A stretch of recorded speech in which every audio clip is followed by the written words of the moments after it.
भगवान श्री कृष्ण कहते हैं कि कर्मयोगी अपने मन और बुद्धि की शुद्धि के लिए ही अपने शरीर, मन, बुद्धि और इंद्रियों के साथ आसक्ति रहित होकर कर्म करते हैं। हे अर्जुन, मैं सर्वज्ञ हूँ, मैं इस सृष्टि का रचनाकार हूँ। मैं भूत, वर्तमान और भविष्य के सभी प्राणियों को तथा उनके विचारों को जानता हूँ, किंतु वास्तविकता में मुझे कोई नहीं जानता है, ना ही समझता है। लोग कहते हैं अपनों के आगे झुक जाना चाहिए, किंतु सच बात तो यह है, जो अपने होते हैं वह कभी झुकने नहीं देते। परिवर्तन ही इस संसार का नियम है। यह प्रकृति है जो सभी गतियों का कारण बनती है। अहंकार से मोहित मूर्ख उस धारणा को धारण करता है जो कहती है मैंने किया।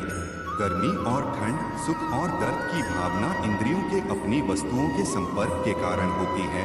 वे आते हैं और चले जाते हैं, चिरकाल तक आपको उन्हें स्वीकार करना चाहिए। पूर्ण लगन के साथ अपना कार्य करो, लेकिन उसके फल की इच्छा मत करो, क्योंकि जब आप फल की इच्छा करते हैं तब कहीं न कहीं आप अपने कार्य में पूर्ण रूप से समर्पित नहीं हो पाते।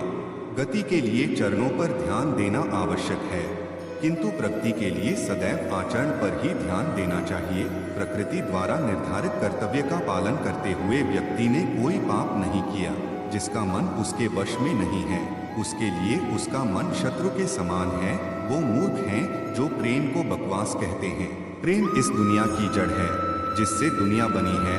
अपनी इच्छा की शक्ति से अपने आप को नया आकार दें, अपने आप को कभी भी स्वेच्छा से नीचा न होने दें। बुद्धिमान अपनी चेतना को एकीकृत करते हैं और कर्म के फल के प्रति आसक्ति को त्याग देते हैं। मनुष्य अपने विश्वास से निर्मित होता है। जैसा वो विश्वास करता है वैसा वो बन जाता है। मन चंचल होता है, यह इधर उधर भागता है और किसी भी कार्य की एकाग्रता का दुश्मन है। लेकिन यदि यह व्यक्ति के वश में हो जाए तो इससे अच्छा कोई मित्र नहीं है। मन को एकाग्र करना जरूरी है, बस थोड़े से प्रयास और अभ्यास की जरूरत है। मेरे लिए न कोई घृणित है और न ही कोई प्रिय, न कोई निर्धन है और न ही कोई धनी।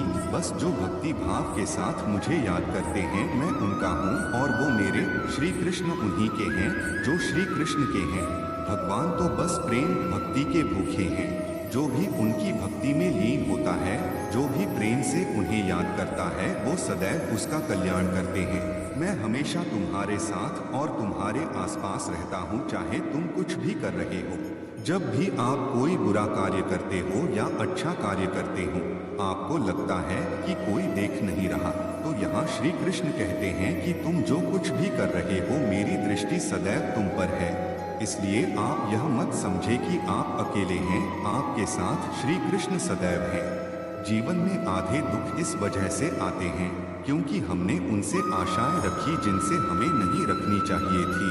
जीवन में समय चाहे जैसा भी हो, परिवार के साथ रहो। सुख हो तो बढ़ जाता है और दुख हो तो मिट जाता है। इस संसार में मूर्ख व्यक्ति, अधर्मी, अज्ञानी व नास्तिक प्रकृति का व्यक्ति मेरी शरण स्वीकार नहीं कर सकता। ज्ञानी व्यक्ति को कर्म के प्रतिफल की अपेक्षा कर रहे अज्ञानी व्यक्ति के दिमाग को अस्थिर नहीं करना चाहिए।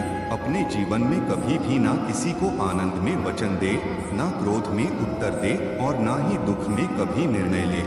किसी और का काम पूर्णता से करने से कहीं अच्छा है कि अपना काम करें, भले ही उसे अपूर्णता से करना पड़े।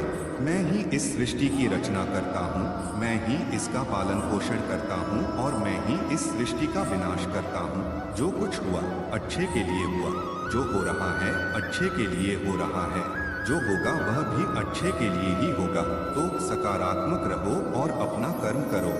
जिस प्रकार श्री कृष्ण जी ने अपने ज्ञान से राम भटके अर्जुन को सफलता प्राप्त करवाई थी, उसी प्रकार भगवान श्री कृष्ण आप सभी को अपने जीवन में आगे बढ़ने की राह दिखा। यह हमारी कामना है। श्री कृष्ण जी के ज्ञान से आपके जिंदगी को प्रकाश मिले और आप स्वयं को सही मार्ग पर ले जाने में सफल हों। एक बार की बात है, एक पहाड़ पर एक कुटिया थी और उस कुटिया पर एक गुरु और उसका शिष्य रहा करते थे।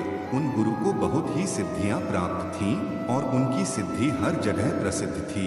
वह वहाँ के लोगों में इतनी ज्यादा प्रचलित थी कि लोग उनकी शक्तियों से भली भांति परिचित थे। वह ध्यान में बहुत ही अधिक लीन रहते थे। कई बार वह दो तीन दिनों तक ध्यान में बैठे रहते थे, पर वह कुछ खाते पीते भी नहीं थे। उनके ध्यान की शक्ति की खास बात यह थी कि वह ध्यान करते करते भविष्य देखने में सक्षम थे।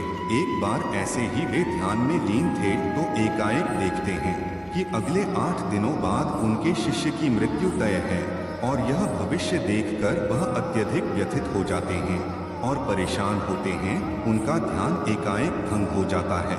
वह सारी बातों को सोचकर घबरा जाते हैं और वह सोच में डूब जाते हैं कि मेरे शिष्य के पास जीवन के केवल 8 ही दिन शेष हैं। इसके बाद गुरु अपने शिष्य के पास जाते हैं और उसे कहते हैं कि मैं सोच रहा हूँ कि तुम अगले 8 दिनों के लिए अपने परिवार के पास उनके गांव में मिलने के लिए चले जाओ। यह बातें सुनकर उनका शिष्य बहुत ज्यादा खुश हो जाता है। वह अपने गुरु को कहता है कि गुरुजी, सच में मुझे भी बहुत दिनों से अपने परिवार वालों की याद आ रही थी। मैं भी सोच रहा था कि मैं भी अपने परिवार वालों के पास जाकर मिल लेता हूँ। और वह अपने गुरु से आज्ञा लेते हुए पहाड़ी से नीचे की ओर चलना शुरू कर देता है। लेकिन वह इस बात पर ध्यान नहीं देता है कि उसके गुरु की आंखों में आंसू आए हुए होते हैं। वह चलते चलते पहाड़ से जैसे ही नीचे एक समुंदर के पास पहुंचता है तो देखता है कि एक रेत के टीले के पास चींटियों का घर था, और उस घर से बहुत सारी चींटियां बाहर की तरफ आ रही थीं और बहुत सारी चींटियां अंदर की तरफ जा रही थीं। चींटियां आपस में बार बार टकराकर अपनी दिशा को खो देती थीं और उसके बाद फिर से इधर उधर चलना शुरू कर देती थीं। यह देखकर उस शिष्य को बहुत ज्यादा आनंद आ रहा था, लेकिन वह एकाएक देखता है कि समुद्र की लहरें बहुत तेजी से उफान खा रही थीं, और शिष्य को समझ आ जाता है कि कुछ ही पलों के अंदर यह सारा पानी चींटियों के घर में घुसकर उनके घर को तोड़ देगा और इसकी वजह से बहुत सारी चींटियों की जान चली जाएगी। वह अपनी समझदारी दिखाते हुए अपने ऊपर वाले वस्त्रों को खोलता है और उसके अंदर रेत भरकर एक तरह की चारदीवारी उस चींटियों के घर के ऊपर बना देता है। चारदीवारी इस तरह से बनाता है कि समुद्र से आने वाला पानी उनके घर तक न पहुंच सके। साथ ही साथ वह अपनी समझदारी दिखाते हुए एक तरह की नाली बनाता है, जिसकी वजह से वह समुद्र की तरफ से आने वाला पानी उस नाली में बहकर दोबारा समुद्र में जा सकता है। इस समझदारी की वजह से वह बहुत सारी चींटियों की जान बचा लेता है और आने वाली एक नाव में बैठकर अपने घर की ओर समुद्र पार करके निकल जाता है। वह अपने परिवार के साथ रहता है। वहाँ उसके गुरु कुटिया में बहुत ही ज्यादा दुखी होते हैं। उनको लगता है कि उनके शिष्य के 8 दिन पूरे हो गए, अब तक तो मेरा शिष्य इस दुनिया को छोड़कर जा चुका होगा। वह गुरु इसी दुख में होते हैं कि एकाएक वह देखते हैं कि कोई मनुष्य उनकी कुटिया की ओर आ रहा है। वह जब ढंग से देखते हैं तो उनको पता चलता है कि यह तो उन्हीं का शिष्य है जो उनकी ओर चला आ रहा है। वह दौड़कर एकाएक अपने शिष्य के गले लग जाते हैं और अपने शिष्य का हालचाल पूछते हैं, और शिष्य यह देखकर चौंक जाता है। गुरु को समझ नहीं आता है कि कैसे उनका देखा हुआ भविष्य गलत हो गया। वह अपने शिष्य से पूछते हैं, बेटा तुमने इन 8 दिनों में क्या क्या किया? शिष्य अपने परिवार के साथ बिताए हुए सारे पलों के बारे में बता देता है, लेकिन उसके गुरु को ऐसा कुछ भी इन 8 दिनों में खास नहीं लगा। फिर शिष्य कहता है कि मैं आपको एक बात बताना भूल गया। जब इस पहाड़ी से मैं नीचे समुद्र की ओर गया था, तब मैंने ऐसे ही कई चींटियों की जान बचाई थी।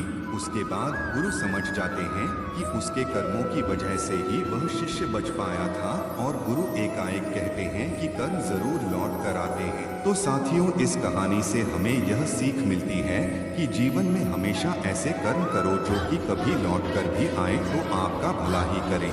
हमारे कर्म हमेशा लौट कर वापस जरूर आते हैं, तो हमेशा ध्यान रखें, किसी का भी बुरा ना सोचें, ना ही किसी का बुरा करें, सबका भला सोचें। और यदि कोई बुरा भी करता है तो उसको भगवान के भरोसे छोड़ दे, क्योंकि भगवान सभी ना सभी को एक दिन सबका कर्मफल अवश्य देते हैं। मित्रों, आज के लिए बस इतना ही। आशा करता हूँ आपको ये वीडियो अच्छा लगा होगा। ऐसे ही और वीडियो पाने के लिए हमारा चैनल सब्सक्राइब करें और लाइक, कमेंट और शेयर करें। तब तक के लिए अपना ख्याल रखें। मिलते हैं अगले वीडियो में। भगवान आप सबको हमेशा सुखी रखें। जय श्री कृष्ण।